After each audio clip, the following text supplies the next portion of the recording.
क्योंकि खुदावंद यीशु मसीह का आना इंसान का खुदा बाप के साथ दोबारा मेल कराने के लिए था, सुलह करवाने के लिए। क्योंकि खुदावंद यीशु मसीह का आना खुदा बाप की मोहब्बत का इजहार है। मोहब्बत मुजस्सम हुई उस दिन।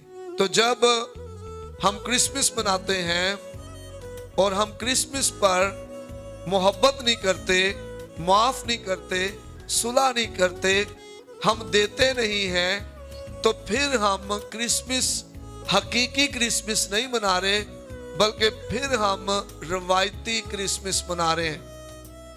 हम दुनियावी लोगों में फिर शामिल हैं। अगर हम मोहब्बत के पैगंबर बन जाएं और हम लोगों को माफ करने वाले बन जाएं, तो हम रूहें जीतने वाले बन जाएंगे। अगर आपकी किसी के साथ नहीं है लड़ाई, तो दूसरों की सुलह करवाएं।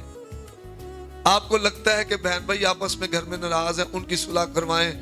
आपको लगता है कि रिश्तेदार आपस में नाराज, उनकी सुलह करवाएं, उनको आपस में मिलवाएं और मोहब्बत को फरोग दें। आप देखना आपकी जिंदगी में खुदा की कुदरत जो है और ज्यादा बढ़ना शुरू हो जाएगी।